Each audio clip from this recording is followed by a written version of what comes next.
ამერიკული foreign aid, ეგრეთ წოდებული საგარეო დახმარება, რომელიც შემოვიდა საქართველოში 80%-ზე უფრო მაღალი რიცხვია ამ დახმარების, რომელიც მოხმარდა სხვადასხვა ტიპის სახელმწიფო პროგრამებს. აი ამ მთელ სისტემაში, რომ დავინახოთ, არასამთავრობო ორგანიზაციების საქმიანობისთვის დახარჯული ფული შეადგენს დაახლოებით 10%-ზე ოდნავ მეტს. ნეც უზარმაზარი პროგრამა აქვს საქართველოს საპატრიარქოსთან. ეხლა მეუბნება რომ ვერ მუშაობს ეს კანონი, რომელიც გამოდის ყველაფერი იკადრეს და ეხლა უნდა ავდგეთ და ამერიკული ფარა გადმოვწერთ. თუ ეს კანონი ამოქმედა, ეს ნიშნავს, რომ დიქტატურა დამყარებულია და დასრულებული პროცესია დიქტატურის დამყარება საქართველოში. იმიტომ რომ კანონი, რომელიც არსებობს ბრიტანეთში და რაც ისინი საუბრობენ, არის ძალიან დიდი ხნის წინ მიღებული. ის არის ცუდი კანონი. ეს ხორცმება რა ეტაპზე მივიდა დღეს? გასწორებულია ხარებაზე. აი აქ მივიდა ხელისუფლება. ხარება არის დღეს კოლექტიური სახე ამ ხელისუფლების. რაც აკლია ჩემი აზრით ამ წუთას, რისი უკვე აუცილებლობაც დადგა და დეფიციტიც არის შეიძლება ვთქვათ. ეს არის პროტესტის პოლიტიკური შემადგენელი. სამართლებრივად როგორ უნდა დავნიშნოთ არჩევნები? ხო და აი გავხსნათ. აი ეს არა, ამას ახლა მე არ ავხსნი. მე იურისტი ვარ და ზუსტი პასუხი მაქვს ამ კითხვაზე, მაგრამ თქო, ამას მე ხარ ავხსნი. უშვებ თუ არა რომ ხელისუფლება მოახერხებს ამ კრიზისის გადატანას? ამ ჯარიმებით, რეპრესიებით, დაჭერებით. გამორიცხულია. პარლამენტი უფლებამოსილიაო კონსტიტუციაში წერია. როდესაც მას ხავს 2/3 დეპუტატების. 2/3 კონსტიტუციაში წერია და 99 კაცზე თუ დავიდა პარლამენტის შემადგენლობა, აღარ არსებობს პარლამენტი. მოგესალმებით, მე ვარ ჟურნალისტი მერაბ მეტრეველი და ეთერშია გადაცემა პოლიტკალაქი. რაც უფრო ღრმავდება პოლიტიკური კრიზისი, ხელისუფლება ჭანჭიკებს კიდევ უფრო მეტად უჭერს. ცდილობს რეპრესიებით და გამკაცრებული კანონმდებლობით ჩაახშოს პროტესტი. ახალგაზრდა იურისტთა ასოციაციის მონაცემებით 28 ნოემბრის შემდეგ 1600-ზე მეტი ადამიანია დაკავებული. მათ შორის 53 დღემდე პატიმრობაში რჩება. ასევე პატიმრობაში რჩება ჩემი კოლეგა მზია ამაღლობელიც, რომელიც დღემდე შიმშილობს. ხელისუფლებამ გაზარდა ჯარიმები და თითქმის აქციის ყველა მონაწილეს 5000 ლარით აჯარიმებენ იმის იმედით, რომ ეს ხალხი აღარ გამოვა აქციებზე. ხელისუფლება ასევე გვპირდება გამკაცრებულ მედია კანონს. ასევე გვეუბნება, რომ თურმე აღარ მუშაობს რუსული კანონი, რომლის მიღების გამოც ორჯერ ქვეყანა კინაღამ ააყირავეს და ახლა თავიდან მიიღებენ უფრო მკაცრ ამერიკულ კანონს. ხელისუფლება მიდის რეპრესიების გზით, მაგრამ რამდენად უშველის მას ეს რეპრესიები? ამ და სხვა თემებზე ვესაუბრებით ჩვენი გადაცემის სტუმარ სამოქალაქო იდეის ხელმძღვანელს თინა ხიდაშელს. მოგესალმებით, ხალხო თინა, მადლობა გადაცემაში მონაწილეობისთვის. მოგონებრივია ვსაუბრობთ იმ ვითარებაზე, რაც არის ქვეყანაში შექმნილი, მაგრამ ყოველ დღე ახალ-ახალი ამბები ხდება, კალეიდოსკოპური სისწრაფით იცვლება.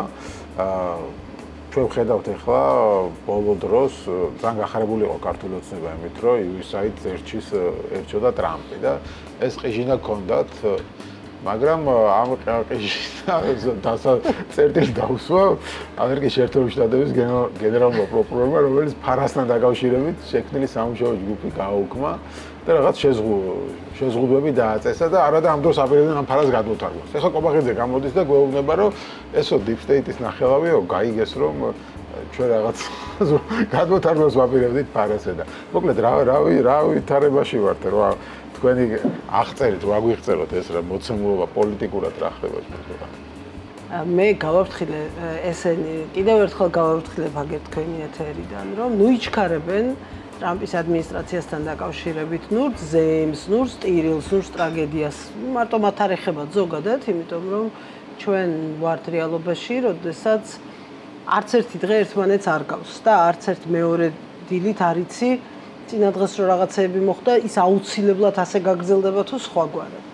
ამიტომ მე მათ ადგილზე პაუზას გავაკეთებდი ცოტა ხანი და დაველოდებოდი, როგორ განვითარდება მოვლენები, იმიტომ რომ თქვენ რომ სრულიად ერთმნიშვნელოვანი არის, რომ ეს როგორც ახლა ეძახიან ანტიესტაბლიშმენტური მოქმედებები ტრამპის ადმინისტრაციის შესაძლებელია ნებისმიერი ფორმით ვიხილოთ და შესაძლებელია მან ნებისმიერი გაგრძელება მიიღოს. ამიტომ ფარას მოქმედების არეალის შესუსტება, მისი დამშვიდება თუ შეიძლება ასე ითქვას, არც ერთჯერად იქნება და არც გასაოცარი, იმიტომ რომ დარწმუნებული ვარ, რომ აი პირველი 100 დღის განმავლობაში, რომელიც როგორც წესი ითვლება ხოლმე, ასე ითვლიან ხოლმე პრეზიდენტების მონაგარს, ხო, პირველი 100 დღეს გამოჩენილ თუ გამოხატულ პრიორიტეტებით იქნება შემდეგი 4 წელი გაჯერებული. ამიტომ ეს პირველი 100 დღე იქნება ნამდვილად ყოველი დღე იქნება მორიგი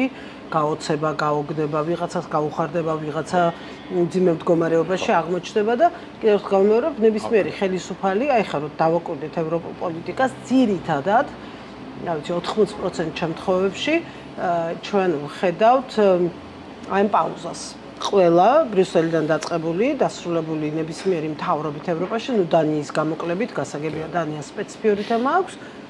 ყველა არის ერთგვარი პაუზის რეჟიმში და ელოდება ამ 100 დღიანი ციკლის დასრულებას, ყველა იმ ინიციატივის გახმოვანება სხვა უწყებების ან თავად თეთრი სახლის მხრიდან, რომელიც შემდეგი 4 წლის განმავლობაში იქნება მამოძრავებელი ტრამპის ადმინისტრაციის საქმიანობს. ხო, ეს ტრამპის და ევროპის ობამი გასაგებია, მაგრამ მაინტერესებს ჩვენ რა გვჭირს. აი, ამის დიაგნოზი რა არის? ახლა ამ ვითარებაში ახლა ანუ დავიწყოთ USAID-ს, ხო? USAID-ს ებრძვიან, მაშინ როცა ახლა ჯერ კიდევ ახლა Facebook-ზე იდება შარშანდელი პოსტები შალვა პაპუაშვილი, სადღაც აი მადლობას უხდის ჯერ კიდევ შარშან 2020-ში USAID-ს რაღაც კონკრეტული პროექტის გამო და ნუ ეს ხალხი ახლა საიდან მოდის ისიც ვიცით. და მე ეს ამბავი ახლა ყიჟინა. შარშან კი არა, აგერ 2 დღის წინ დავდეთ ჩვენ სამოქალაქო იდეას გვერდზე პოსტი, უბრალოდ ფოტო გადმოვიტანეთ პარლამენტის გვერდიდან. დღესაც ეხლაც რომ შეხვალთ პარლამენტის ვებგვერდზე, ვებგვერდი სრულდება ბოლოში რომ ჩამოხვალ, სრულდება დიდი მადლობა USAID-ს ამ ვებგვერდის შექმნისთვის. ამიტომ აი საკუთარი ვებგვერდიც კი ვერ შევუქმნიათ USAID-ის დახმარების გარეშე და ამდენ ხანს მადლობას უხდენ და ეხლა გვეუბნებიან რომ USAID კარგ რაღაცებსაც აკეთებდაო, რაზეც მადლობას უხდენდაო, მაგრამ აი რა ქვეყანაში თურმე თავი ამომგდები ყოფილა სოფლიოს, ეხლა გაირკვა მათ შორის საქართველოს.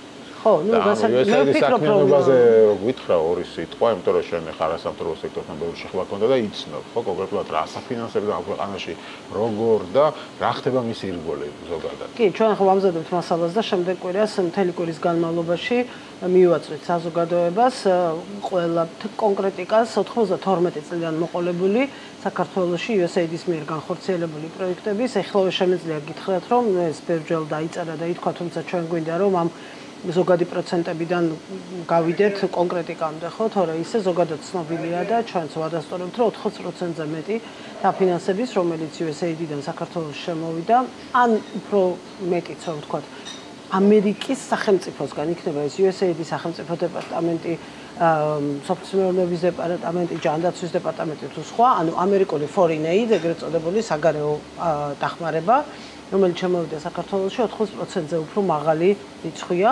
ამ დახმარების, რომელიც მოხმარდა სხვადასხვა ტიპის სახელმწიფო პროგრამებს. ეს სახელმწიფო პროგრამები იყო როგორც კონკრეტული სახელმწიფო დაწესებულებების დახმარება, მაგალითად, ყველას გაქვთ ნახეთ დარწმუნებული ვარ, ვინც Facebook-ის მომხმარებელი ხართ, ერთხელ მაინც შეხვდებოდოთ ქართველი მოსამართლეების გადაღებული ფოტოები ვაშინგტონში. უზენაეს სასამართლოში ან სხვადასხვა სასამართლოებში. აი დაწყებული ასეთი პროგრამებიდან, ანუ როდესაც პროფესიულად სხვადასხვა ჯგუფები, იქნებოდა ეს მოსამართლეები, პროკურორები, შენგასაქმეთა სამინისტროს თანამშრომლები, თავდაცვაზე არც კი ვლაპარაკობ, იმიტომ რომ თავდაცვაში უბრალოდ მასიური პროგრამა მიდიოდა მთელი ამ წლების განმავლობაში. მიემგზავრებოდნენ სასწავლებლად როგორც გრძელი განათლების, ანუ 1 წლიანი, 2 წლიანი პროგრამებით განათლების მიღების, მაგისტრატურა იქნებოდა ეს თუ სხვა, ასევე უფრო მოკლევადიანი 1 თვიანი, 3 თვიანი, 6 თვიანი კურსებით ამერიკის შეერთებულ შტატებში გაგრძელებული აქ საქართველოში ასეთი სკოლების დაფინანსებით, მაგალითად იგივე ჟვანიას სახელობის საჯარო ადმინისტრირების სკოლა, რომელიც ძირითადად ამერიკული გრანტებით მუშაობდა ძალიან ბევრი წლების განმავლობაში. ნებისმიერი სასწავლო ცენტრი იქნება ეს იუსტიციის სასწავლო ცენტრი თუ პენტენციალურთან არსებობდა თავის დროზე თუ შემოსავლების სამინისტროს ჰქონდა ასეთივე და სხვა. ანუ პირდაპირ დაფინანსება სახელმწიფო უწყებების გასაძლიერებლად და მეორე მიმართულება, რომელთაც ეხმარებოდნენ სახელმწიფო დაწესებულებებს, გახლდათ უკვე სიპების საშუალებით, მათი სიპების საშუალებით, აი მაგალითად წლების განმავლობაში 3 წლეულია საქართველოში მიმდინარეობს სოფლის სამინისტროსთან, მისი რომელიღაც სიპით ახლა ზუსტად არ მახსოვს სახელი, სხვადასხვა სოფლის მეურნეობაში მცირე კრედიტების პროგრამა. ეს არის მცირე მეწარმეებზე ორიენტირებული, მაგრამ მთლიანად გადის სახელმწიფო პროგრამების გზით. ანალოგიური პროგრამები იყო ჯანდაცვაში. ცეჰეპატიტის ელიმინაციის პროგრამა, უზარმაზარი ფული ჩაიდო ამერიკის მთავრობის მხრიდან.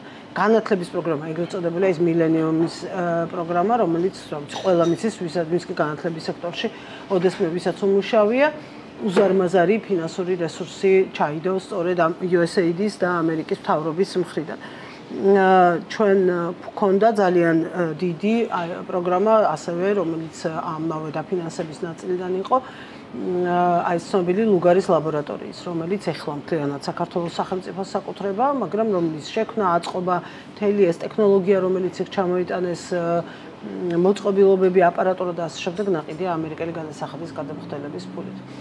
მთელ ამ სისტემაში, ანუ ამერიკული საგარეო დახმარების სისტემაში, ხო, ერთ სიტყვით მიხვდეთ იმისა, რომ ეს რაღაცა თითქოს მოცემულობა, მაინც უნდა ვთქვათ ალბათ, რომ ყველაზე დიდი პროგრამა ცალკე აღებული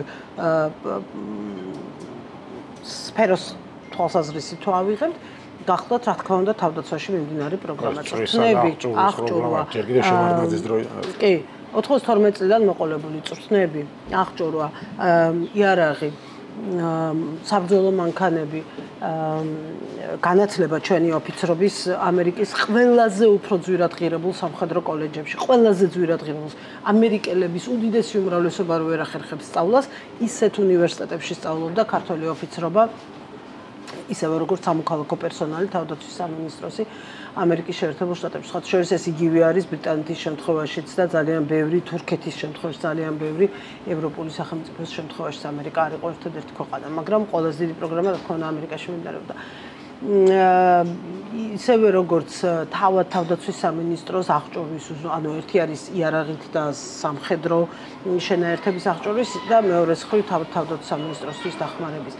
სასწავლო პროგრამები თავდაცვის აკადემიაში, ანუ ერთია გარეთ წაყვანა სტუდენტების და მეორე არის აქ თავდაცვის აკადემიის დახმარება და ყველაზე დიდი კომპონენტი ჯანდაცვის შემდეგ, მე მგონი ჯანდაცვა მაინც პირველ ადგილზე, იმიტომ რომ C-ჰეპატიტის წინააღმდეგ ბრძოლის და ლუგარის ლაბორატორიის გამო ძალიან დიდი იყო ფინანსური რესურსი, რომელიც აქ დაიხარჯა. ჯანდაცვის შემდეგ მეორე ყველაზე დიდი კომპონენტი ეს იყო თავდაცვის პროგრამა, რომელშიც ფული ძირითადად სწორედ სახელმწიფო დეპარტამენტის გავლით და გავლით მოედინებოდა და ეს იყო როგორც პენტაგონის, ასევე საგარეო დახმარების ფული.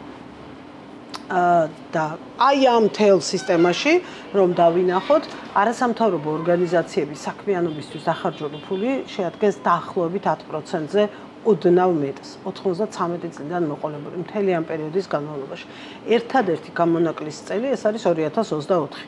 როდესაც გაცილებით უფრო დიდია წილი არასამთავრობო ორგანიზაციებზე დახარჯული ფულის იმის გამო, რომ სახელმწიფო პროგრამები გაჩერდა. ანუ იმიტომ კი არა რომ გაიზარდა არასამთავრობო სექტორის დაფინანსება.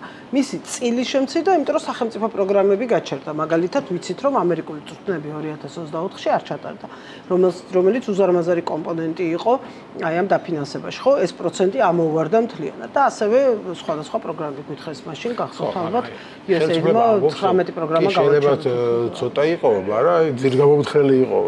ხო, აი ახლა მოდით ნახოთ. და აი ხო ხედავთ, ამერიკაც ერჩისო, ხო ისინი რატო ერჩიან? ეხლა ნახოთ, მოდით მათ მიერ ნათქვამი, ერთი მაგალითი ავიღოთ, რადგან მათ გამოიყენეს ეს მაგალითი. ყბა დაღებული, აი ამაზე ლაპარაკობენ ბერს, რაღაცა 26 მილიონი East West Management-ის, რომელიც არასამთავრობო ორგანიზაციებისთვის დაიხარჯა. ეს ბოლო დღეებია, სულ ეს მესმის. არ ვიცი რა.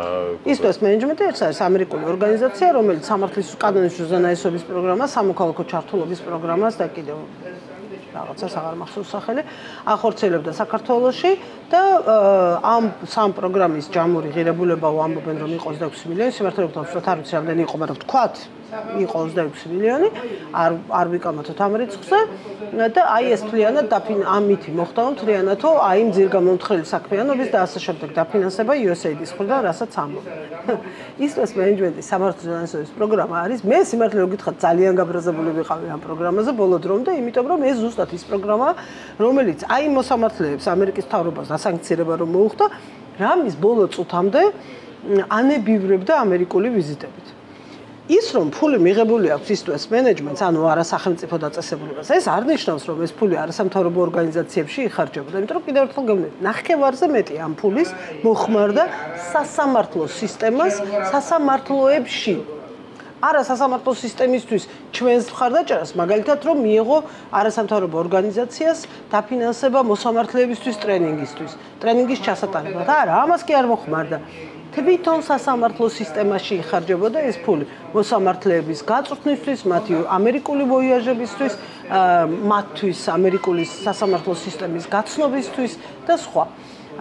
ამიტომ იმ ნაწილშიც კი, აი 10%-ო რომ ვამბობთ, რომელიც არასამთავრობო ორგანიზაციებზე გამოიყო, იმ ნაწილშიც კი უდიდესი კომპონენტი აქვს სახელმწიფო პროგრამების დაფინანსება. ესენი რასაც სულ ახსენებენ არის ეს ისფედის დაფინანსება და რაღაც ის პარალელური დათვლა და აი ამაზე გადაეკიდებს ну სხვა არასამთავრობო ორგანიზაცია ეს ნედი ასევე USAID-ის გარდა ნედი და აი ხო ხედავთ ამერიკაც ერჩის და ეს აიღეს რომ რადგან ისინი ერჩიან ესე იგი ჩვენ მართლები ვიყავით. შესაძლოა ნედს არ აქვს USAID-ის ფული, ამიტომ ამასთან არაფერი კავშირში არ არის. და მეორე ნედი არის კერძო ფონდი და ვისაც უნდა იმას დააფინანსებს რა თქმა უნდა. ისე მათ თავისთვის რომ იციან უბრალოდ ეს რა თქმა უნდა, მაგრამ საზოგადოებას ამას არ ეუბნებიან. ნედს უზარმაზარი პროგრამა აქვს საქართველოს საპატრიარქოსთან. ეს თავისთავად ისე მაინც რომ ვიცოდეთ. ხო, საქართველოს საპატრიარქოსთან და ქართული მღვდლები ძალიან ხშირად ამ პროგრამების ფარგლებში სწორედ ნატოს, ევროკავშირის სხვადასხვა დედაქალაქებს და ამერიკის შეერთებულ შტატებს სტუმრობენ ხოლმე და გამოსვლების გაზიარება და არ ვიცი რა ტიპის პროექტია სიმართლე რომ გითხრათ, მაგრამ მოკლედ ეს ფაქტად შეგიძლიათ იცოდეთ. ხო, ამიტომ ხო, ნენდი არის კიდევ ხო გავიმეორებ კერძო ფონდი და არავის საქმე არ არის ხელისუფლებიდან ისინი რა ტიპის პროექტებს დააფინანსებენ. USAID-ის პროგრამები სხვა არის, იმიტომ რომ ამერიკის მთავრობა საქართველოში საქმიანობს რატიფიცირებული ხელშეკრულებების ფარგლებში, თუ რამე პრობლემა და პრეტენზია ქონდა საქართველოს ხელისუფლებას, შეეძლოთ რომ აქამდეც ეს საკითხები სახელმწიფოთა შორის დონეზე დაეყენებინათ, მათ შორის აი ქარტიის ფარგლებში არსებული კომისიის ფარგლებში, რომელში მონაწილეობასაც ისინი დიდი ხანია თავს არიდებენ. და კიდევ ერთ საკითხს ფარაზე ვისაუბრეთ ახლა, მაგრამ ფარამდე რატო მივიდა, ახლა თავიდან რატო დაიწყო ფარაზე ლაპარაკი საქართველოს ხელისუფლებამ, რომ აღმოჩნდა რომ სუსუმმა კანონმა ვერ იმუშავა, არ იმუშავა. მოდი აქედან დავიწყოთ. ანუ წარმოდეთ რა სიტუაცია ჩვენს მაყურებლებს რომ აუხსნათ. ავიცი ორჯერ ლამის ქვეყანა დააქციეს. ჯერ 2023-ში, მე 2024-ში რომ აი ეს კანონი, რომელსაც თვითონ გამჭვირვალობის კანონს ეძახიან და ხალხმა დაარქვა რუსული კანონი, აი ეს კანონი რომ გაეტანათ, ერთხელ ვერ გაიტანეს, მე თავიდან შემოაბრუნეს, ამის გამო მთელი დასავლეთს დაუპირისპირდნენ, რაღაც ავი სასაული იქნეს, კი რა რევოლუცია მიიღეს. და այս კანონი გეხა მეუბნება რომ ვერ მუშაობს ეს კანონი, რომელიც გამოდის ყველაფერი იკადრეს და ეხლა უნდა ავდგეთ და ამერიკული ფარა გადმოვწეროთ. მოდი ჯერ ამაზე ვთქვათ, რატო ვერ იმუშავა კანონი. თუ არ იმუშავა, თუ რა გააკეთეს, რა მოხდა. კი, 2023-ში მართალი ხართ, მცქოდა ცდელობა და ვერ მიიღეს. 2023 მე პოსტიც კი დავწერე 2023-ის მარტში ცადეს შემოტანა ვერ შემოიტანეს, 24-ის მარტში შემოიტანეს, ვერ აამუშავეს და 25-ის მარტში ალბათ ახალ კანონს მიიღებენ და იმასაც თავზე გადავახევთ თქო. ოღონდ ესე მე ძალიან იშვიათად ვლაპარაკობ, მაგრამ ამ შემთხვევაში სრულიად პირდაპირ მნიშვნელობით ესე ვლაპარაკობ, იმიტომ რომ არ უწერია ამ კანონს სიცოცხლე. არ უწერია, იმიტომ რომ საქართველოს სამოქალაქო სექტორი და მედია იმდენად ძლიერია, იმდენად ყარფეხზე დგას და იმდენად მაღალია მისი საზოგადოებრივი საყრდენები, რომ თუ ეს კანონი ამოქმედა, ეს ნიშნავს, რომ დიქტატურა დამყარებულია და დასრულებული პროცესია დიქტატურის დამყარება საქართველოში. ხო და მე მგონი ამაზე ერი შეთანხმებული ვართ, რომ აქ დიქტატურა ვერ დამყარდება. კანონი, რუსული კანონი, რომელიც ამ წუთას კანონია, ანუ არსებობს ხო, ის არ გაუქმებია. ნუ არ მუშაობს რა, ყობახიძე თქვა რომ არ დარეგისტრირდნენ თავისინებითო. და იქ იყო მექანიზმები თუ არ დარეგისტრირდები, მე მოვიდოდნენ და ძალით დაგარეგისტრირდნენ. ხო და ეს რა საშუალება სისულელები ჩაწერეს იმ კანონში, ჩვენ თავის დროზეც დავცინოდით ამაზე. რა სისულელები ჩაწერეს, ანუ ეგრეს ნიშნავდა, იცით, კანონი რო აემოქმედებოდა, რატო ვერ ამუშავდებოდა და რას მიხვდნენ მერე და რატო აღარ გააკეთეს არაფერი. ეს იმას ნიშნავდა, რომ წინა საარჩევნოდ, ანუ კანონი იყო ესე დაწერილი ვადებით და ყველაფრით, რომ აი ოქტომბერში დიდი მანქანები უნდა მოეყენებინათ ჩვენს ოფისებთან, ათასობით ოფისთან მთელ საქართველოში. იმიტომ რომ ეს არასამთავრობო ორგანიზაციები, მარტო ვაკეში და ვერაზე ხო არ არიან რეგისტრირებული. მთელ საქართველოში არიან დიდ და პატარა სოფლებში. დიდი მანქანები უნდა მოეყენებინათ და უნდა დაეწყოთ ავეჯის გატანა და კომპიუტერების გატანა და სკამების გატანა. ამ დიდი მანქანებით იმ ჯარიმების ამოსაღებად, რომელიც გათვალისწინებული იყო კანონით, იმიტომ რომ სრულიად ერთმნიშვნელოვანი იყო, რომ ჩვენ ამ ჯარიმებს არ გადავიხდიდით, ხო? ანუ თუ არ დავრეგისტრირდი, ეს იმას ნიშნავს, რომ არ მემორჩილები, ხო? არ მემორჩილები სრულად, მარტო რეგისტრაციაში ხო არ იყო საქმე. არც ჯარიმას ნებაყოფლობით ჩვენ არ გადავიხდიდით და ერთადერთი გზა რჩებოდათ. რომ აუქციონებზე უნდა გაიყიდათ ეს ოქტომბერში, ანუ არჩევნების წინ, აი ეს დიდი საქმეები უნდა დაეტრელებდნენ, ხო წარმოგიდგენიათ რა მოხდებოდა. და მე მიხვდნენ და თვითონვე გაჩერდნენ, იმიტომ რომ მიხვდნენ რა აბსურდში შედიოდნენ. რამხელა ამბავი უნდა აეტეხათ. და არჩევნების მერეც არ დასრულდა ეს ამბავი მათთვის. და ეს ამბავი არ დასრულდება მანამდე, სანამ ამ ქვეყანაში ახალი არჩევნები არ დაინიშნება, ამიტომ იმდენად ამ კანონის ამოქმედება არის შეუძლებელი. ეს ვერ გათვალეს. ეს ვერ გათვალეს. ისინი ვერ წარმოიდგენენ, გულწრფელად ვერ წარმოიდგენენ და მე შემიძლია ღიად გითხრათ, რა არის ამაში დასამართლე. ისინი კი არა. არასამთავრობო ორგანიზაციების ნაწილიც კი ვერ წარმოიდგენ და აღარ ჯეროდა, რომ ის რაც მოხდა 2020 არა, სხვა რამის, რომ ის რაც მოხდა 23-ში, ისევ მოხდებოდა 24-ში. რო ხალხი გამოვიდა და ამისი არც მათ ჯეროდათ და ნაწილს ჩვენს მეგობრებშიც არ ჯეროდა, ფიქრობდნენ რომ გაიარა ამ მატარებელმა და ეს აღარ მოხდებოდა და ამიტომ მქონდათ განცდა რომ აი პირველად ვერ მიიღეს, მაგრამ ეხლა უნდა ეჩვენებინათ როგორი მაგრები და ძლიერები არიან და რომ თავის თვალს არ გადავიდნენ და კანონსაც მიიღებდნენ და ამუშავებდნენ კიდევაც და გვახსოვს როგორი იმუქრებოდნენ მთელი ზაფხულის განმავლობაში. ხო და მე გადაყლაპეს ის ყველა სიტყვა რომელიც თქვეს.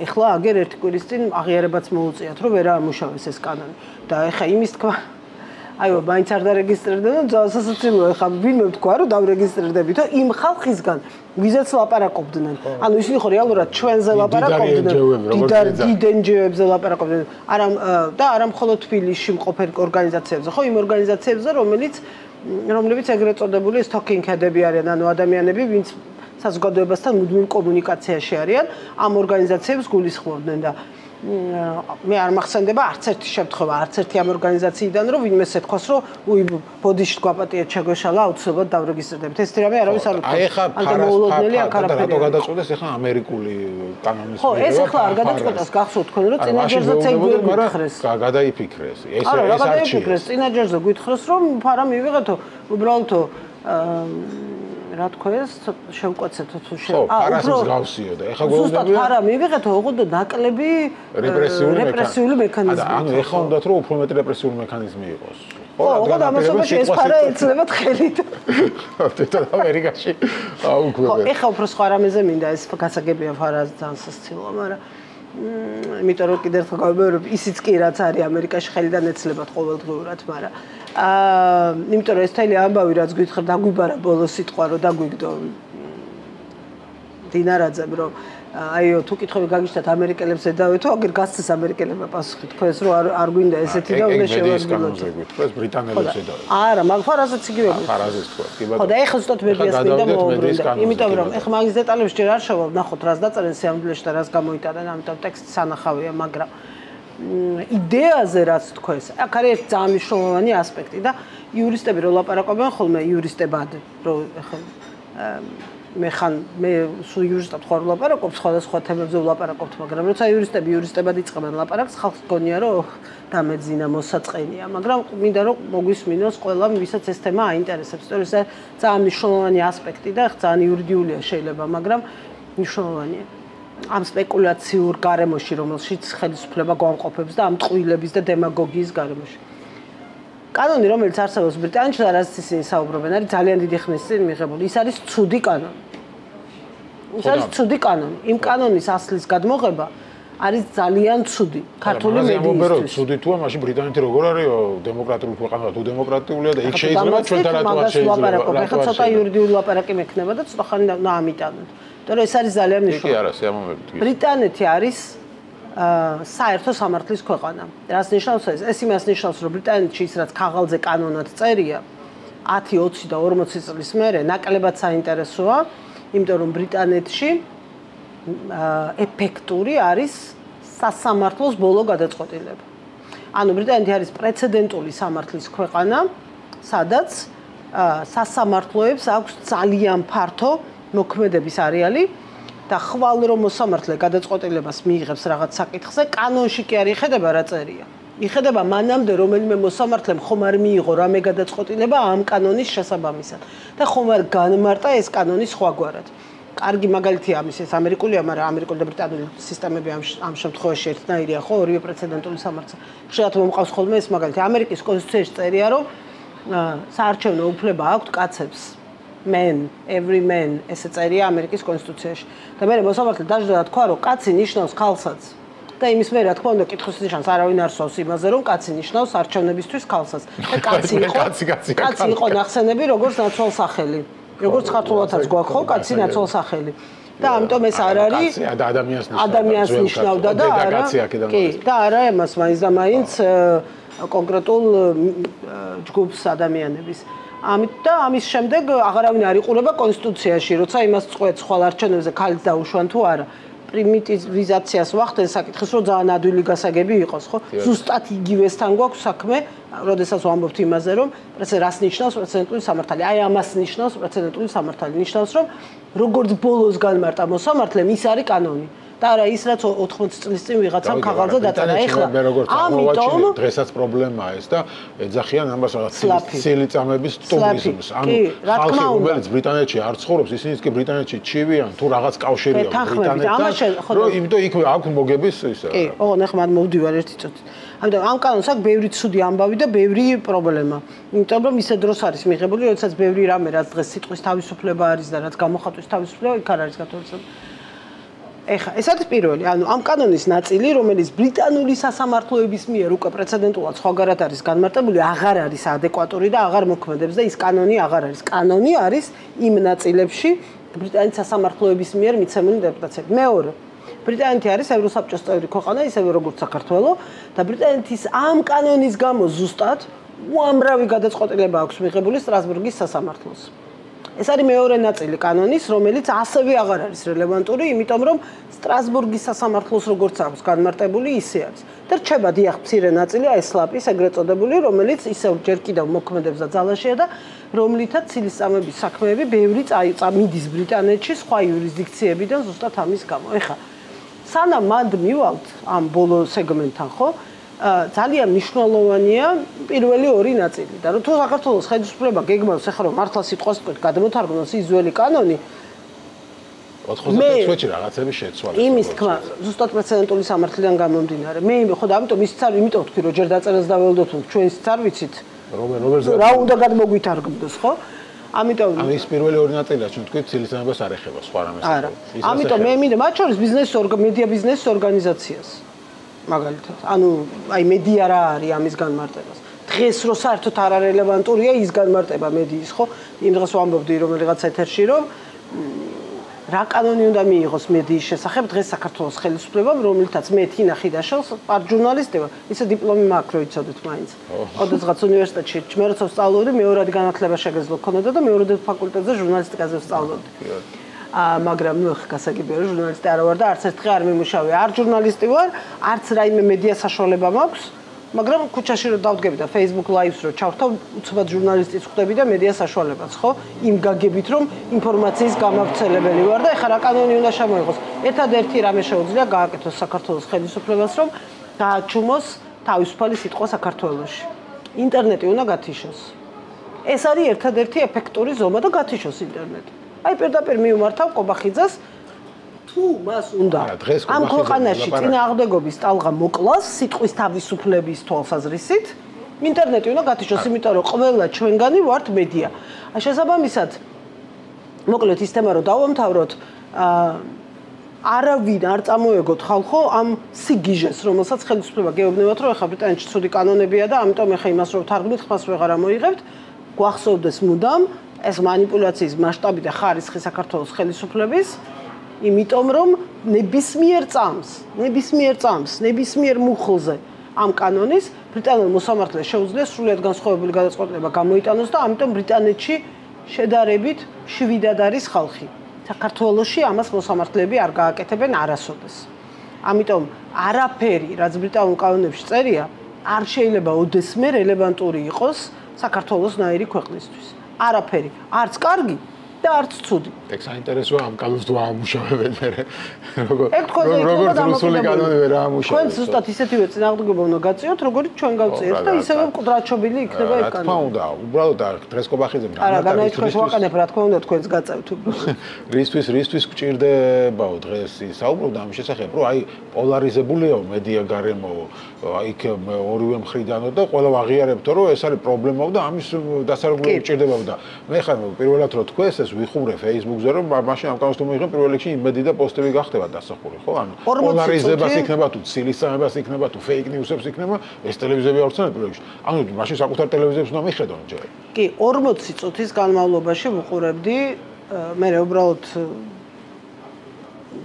ტელევიზიას გათშვა მომიწია, თორე ვაპირებდი ბოლომდე ყურებას, პარასკევს იმედის 8 საათიან თავარ გამოშვებას. 40 წუთი. პირველი 40 წუთი სხვადასხვა ფორმით და სხვადასხვა კუთხით იყო მხოლოდ და მხოლოდ პრეზიდენტ ტრამპის ინაგურაციის შემდეგ გადადგმული ნაბიჯების შესახებ სიუჟეტები.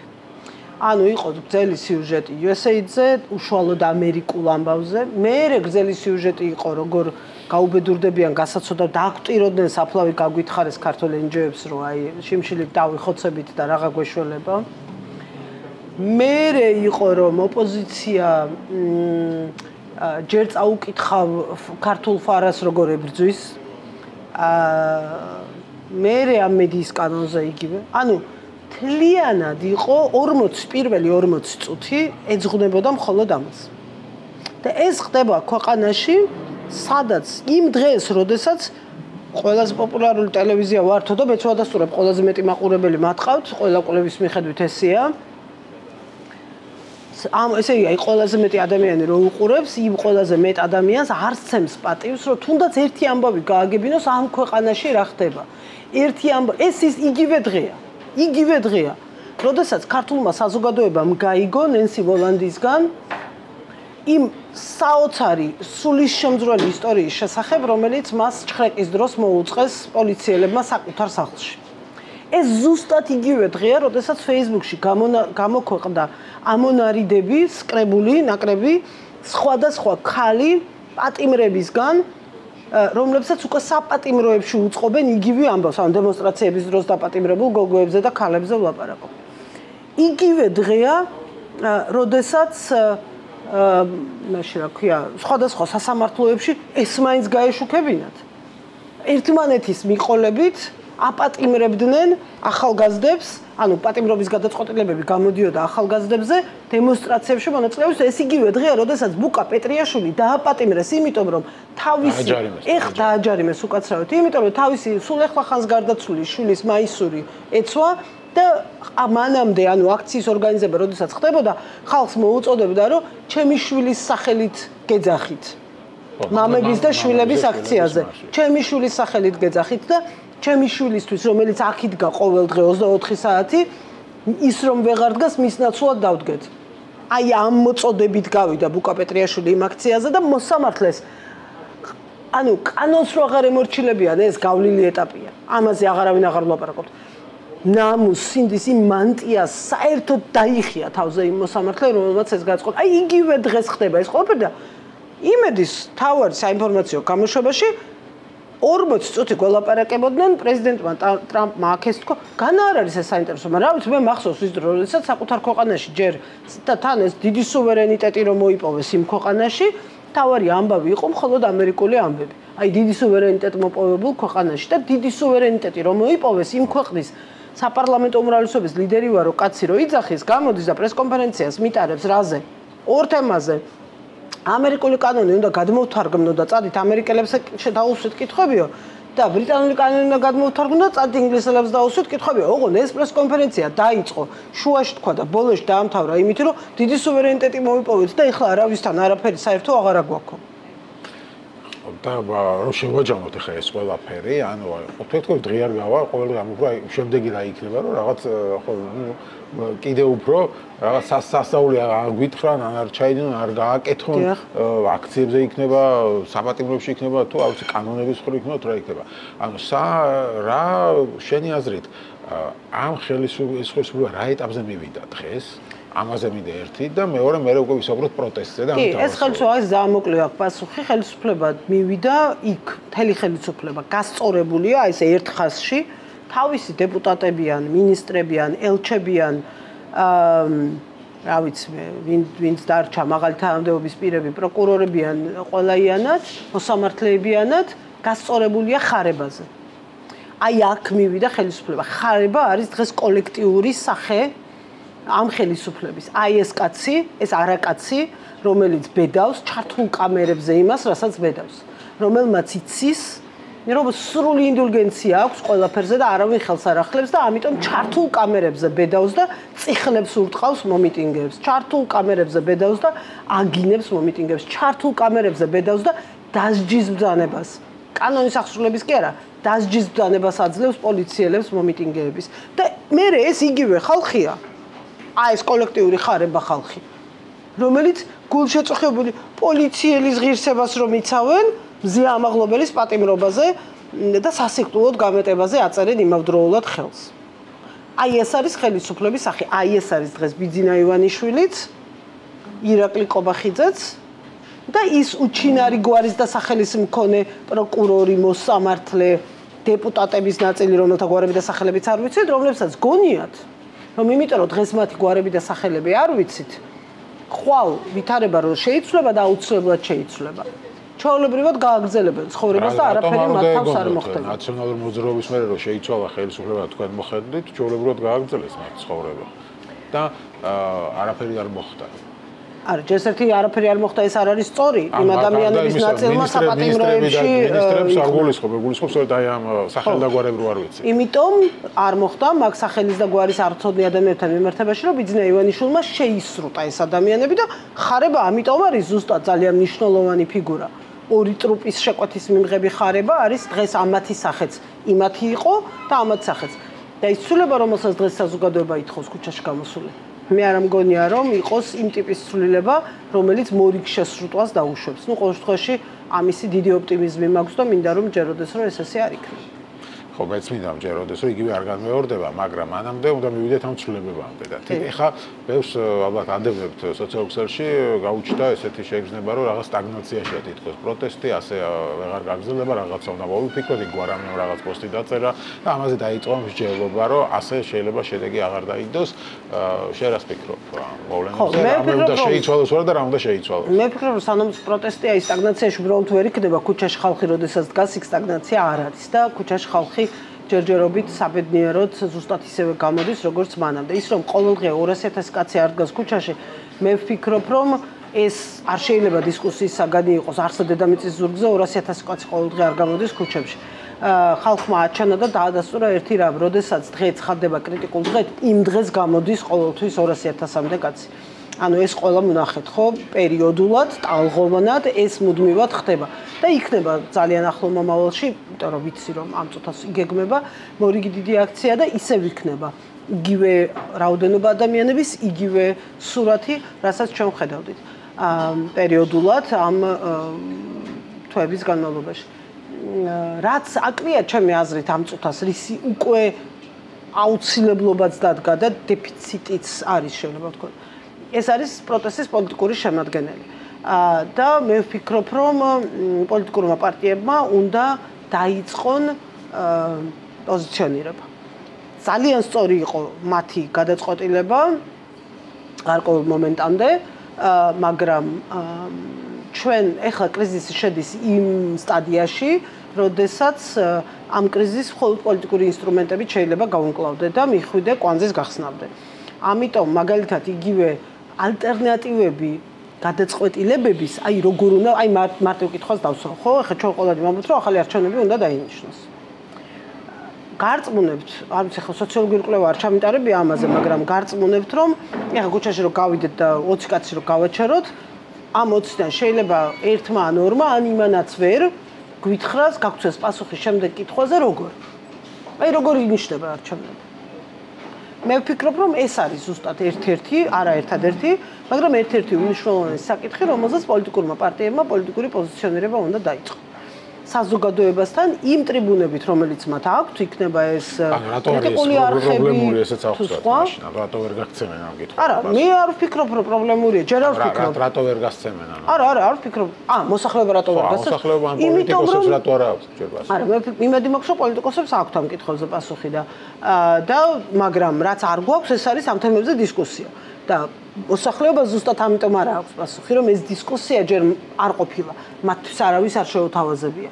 ჩვენ რატო გვაქვს სახელმწიფო ინსტიტუტები, რატო გვაქვს პარლამენტი, რატომ გვაქვს რაღაცა ეს უწყება, ის უწყება, ხო? იმიტომ რომ ადამიანებმა რაღაც მომენტში განვითარების გადაწყვეტეს, რომ არის რაღაცები, რასაც თავად ვერ უმკლავდებიან, ამიტომ მოიფიქრეს ჯარი და ორგანიზებული სამხედრო ძალა შექმნეს.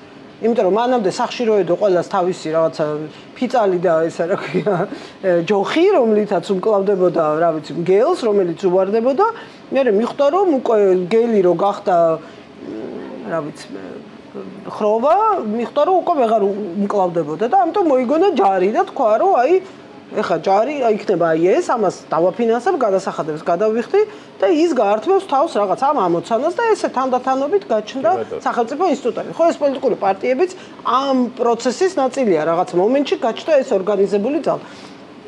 და შეუძლებელია საზოგადოებას ესეთი რაღაცა კოლექტიური ხედვები გაუჩნდეს უცებ ისეთი ტიპის საკითხების მოგვარებაზე, რომელიც არის სუფთა სამართლებრივ პოლიტიკური პროცესი. რატომ უნდა იცოდეს ქუჩაში მდგომა ყველა სკოლის და საბავშვო ბაღის მასწავლებელმა, როგორ უნდა დაინიშნოს არჩევნები, ხო? მაგრამ გარწმუნებთ როგორც ყველას ბევრს გონია, რომ აი ხელისუფლებას მიაყენებ კუთხეში და ის დათანხმდება არჩევნების დანიშნვას დაინიშნება რა პრობლემაა? როგორ? ხო და აი ეს როგორ რაში? ანუ აი სამართლებრივად როგორ უნდა დავნიშნოთ არჩევნები? ხო და აი გავხსნათ. აი ეს არა, ამას ახლა მე არ ავხსნი. მე იურისტი ვარ და ზუსტი პასუხი მაქვს ამ კითხვაზე, მაგრამ რა თქმა უნდა, ამას მე ხარ ავხსნი. ეს არის ზუსტად ის, რაზეც პოლიტიკური დისკუსია უნდა დაიწყონ პოლიტიკურმა პარტიებმა. 8 წლის წინანდელი თინა ხიდაშელი აუცილებლად ამ დისკუსიას დიდი ხანია უკვე გახსნილად გამოაცხადებდა, მაგრამ დღეს ეს არ არის ჩემი როლი და ჩემი საქმე.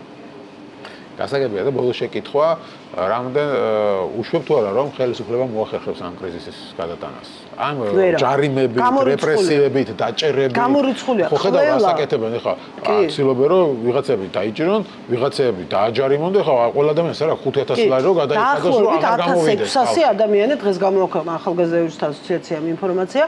დაახლოებით 1600 ადამიანია უკვე დაპატიმრებული ადმინისტრაციული წესით, დაკავებული, უბრალოდ, იმიტომ რომ ნაწილს აჯარიმებენ, დაკავებული 1 ნოემბრიდან კი არა და 18 ნოემბრიდან მოყვა თუ როდის იყო ეს განცხადება, ღმერთო ჩემოდამავით. 18 ხო, 28 ნოემბერს როცა იყო ჯანდარო. ნოემბრიდან მოყოლებული. 1600 ადამიანი. რომელ სააკაშვილზე და რომელ ნაციონალურ მოძრაობაზე ვლაპარაკობთ, ესეთი რამე არასოდეს არ მომხდარა საქართველოში. საბჭოთა დროს არ მომხდარა ესეთი რამე, როდესაც დისიდენტებს დაძლებდნენ, აი დასაწყისში ვამბობ ეროვნული მოძრაობის, მაშინაც კი არ მომხდარა ასეთი მასობრივი დაკავებები, რასაც ახლა ჩვენ ვუყურებთ და ეს უფრო მეტ წინააღმდეგობის ფრონტს ქმნის. ეს ვერ გაიგო ბიზნა ივანიშვილმა და ქართულმა ოცნებამ, რომ ვიღაცა შეიძლება შეეშინდეს, რა თქმა უნდა. რა მანიაკები ხო არა ვართ? ვიღაცა დაიღალოს იგივე ნენსი ჰოლანდი ახსენე და მან თქვა რომ ცოტა ხნით შეისვენებს, იმიტომ რომ ორჯერ შეუვარდა. ანუ 10 ნენსი ჰოლანდი გაჩნდება მის ადგილზე. ასეთ იმედი აქვს რომ ვიღაცებს ჩახსნია პროტესტიდან და შეიძლება ბევრი ჩახსნეს კიდეც, ხო ეხლა ჩვენ არ ვიცით ყველა. კი, ვიცით, მე ვიცი ადამიანები, რომლებიც ახლა ცოტა ხნით ან საზოგადოებამაც იცის ადამიანები, რომლებიც ქვეყნიდან წავიდნენ. ხო, ვიცით, რამდენიმე გვარდია სახელი ყოველ შემთხვევაში ცნობილია. თამარ გორძა ერთად პოლიტიკიდან წავიდა. კი, მაგრამ ეს არ ნიშნავს, რომ ის ახლა აქტიური მოქალაქე აღარ იქნება და ამ მოძრაობიდან ის არსად არ წასულა, მაგრამ მე ვფიქრობ, რომ რატო გონიათ რომ ვერ გადაიტანს ამ კრიზისს? ხო, იმიტომ რომ ეს კრიზისი არის ორსახოვანი, ხო, ამ წუთას არის პოლიტიკური კრიზისი სრულიად ერთმნიშვნელოვნად უმწვავესი, მაგრამ ასევე ეს ხალხი კონსტიტუციურ კრიზისში შევიდა. და რაც უფრო მეტი დრო გავა ეს კონსტიტუციური კრიზისი სულ უფრო და უფრო მეტჯერ დაარტყავთ თავში და თუ ის მეოთხე პოლიტიკური ძალა რომელიც პარლამენტშია წავა პარლამენტიდან მაშინ უფრო დიდი სისწრაფით, უფრო დიდი ტემპით და უფრო ჩქარი ნაბიჯით დაარტყავთ თავში. დიახ, იმიტომ რომ კონსტიტუციური კრიზისი ეს არ არის ემოციური ტერმინი. კონსტიტუციური კრიზისი რატოა? კონსტიტუციური კრიზისი პარლამენტი ვეღარ იმუშავებს ამაშია საქმე. საქართველოს კონსტიტუციაში წერია ზუსტად რისთვის ყავს პარლამენტი. ზუსტად წერია. ჩამოთვლილია ფუნქციები 1 2 3 4 დანომრილია. 4-ნაირი კენჭისყრა არის პარლამენტში მხოლოდ, მეტი არ არის. 4-ნაირი. ამ 4-დან 2 კენჭისყრის ჩატარების უნარი უკვე არა აქვს პარლამენტს. არა, უკაცრავად შესწომაში არ მინდა შეგიყვანოთ ერთის. ანუ საკონსტიტუციო უმრავლესობა პარლამენტში აღარ არსებობს. საკონსტიტუციო მანდატები აღარ არსებობს. იმიტომ რომ მოგეხსენებათ 101-ზე დავიდა დეპუტატების რაოდენობა. ანუ პარლამენტი უკვე აღარ არის შემძლე კონსტიტუციით დაკისრებული მოვალეობის შესრულების თუ ასეთი მოვალეობის შესრულების აუცილებლობა დადგა. ამაზე ვინმე მეტყვის რომ ნუ ამ კონსტიტუციურ ცვლილებებს არ გადახორციელებია და მორჩა, კარგი. თუმცა ესე არ არის, მაგრამ ნუ კარგი. მაგრამ ამის შემდეგ კიდე სამი უმრავლესობაა, სამნაირი გადაწყვეტილებებია. მეორე საკითხი დგება, როგორც კი დეპუტატების რაოდენობა ჩამოწდება 100. აქ 2 დეპუტატი გვაშორებს ამას. 2 დეპუტატის გამოცლა ამ შემადგენლობისთვის ნიშნავს, რომ ნახევრდება. აი კონსტიტუციაში რო არის ჩამოწერილი 1 2 3 7 9 14 ფუნქციები პარლამენტის, ნახევრდება უკვე. ანუ პირველ შემთხვევაში თუ მარტო საკონსტიტუციო ცვლილებებზეა, ნახევრის გაკეთება აღარ შეუძლია პარლამენტს. და როგორც კი 90-ს ჩამოცილდება, ანუ მთლიანად გავა მეოთხე პარტია და 99 ხდება პარლამენტის შემადგენლობა. პერსონალურ საკითხებსაც ვეღარ წყვეტს პარლამენტი და უყურეთ 20 მარტი კონკრეტული რიცხვია, თეორიულად კი არ გელაპარაკებით. 20 მარტი არის კალენდარში ის დღე, როდესაც პარლამენტი კონსტიტუციურად არაქმედუნარიანი ორგანო ხდება. იმიტომ რომ პარლამენტმა სულ 9 კაცია საკონსტიტუციო სასამართლოში, აქედან 1-ს 20 მარტს გაზდის ვადა, 2-ს კიდევ ძალიან მალე გაზდის ასევე ვადა და პარლამენტი ვეღარ იჩევს საკონსტიტუციო სასამართლოს წევრს. იმიტომ რომ მას არ აქვს ხვები, იმიტომ რომ აი ტაბლო რო გამოდის ხოლმე ყველას ხო გვინახავს ის ფოტო. ტაბლო რო გამოდის ხოლმე ზევით რო წერია ქორუმი და რო დაიწერება იქ ქორუმი 90 ის იქნება წითელი. იმიტომ რომ 90 მანდატი აღარ იარსებებს პარლამენტში. ქართულად ხსებას 99 კაცი. 99 კაცი ყავს. ეხლა რა წერია მაშინ რა ქვია კონსტიტუციაში? კონსტიტუციაში წერია რომ პარლამენტი მხოლოდ მაშინ არის პარლამენტი. ანუ პარლამენტი ხო რაღაცა მხატვრული გამოხატულება არ არის და ლექსი არ არის, ეს არის კონკრეტული ინსტიტუცია ამ ფუნქციებით და პარლამენტი უფლებამოსილიაო კონსტიტუციაში წერია. როდესაც მას ყავს 2/3 დეპუტატების.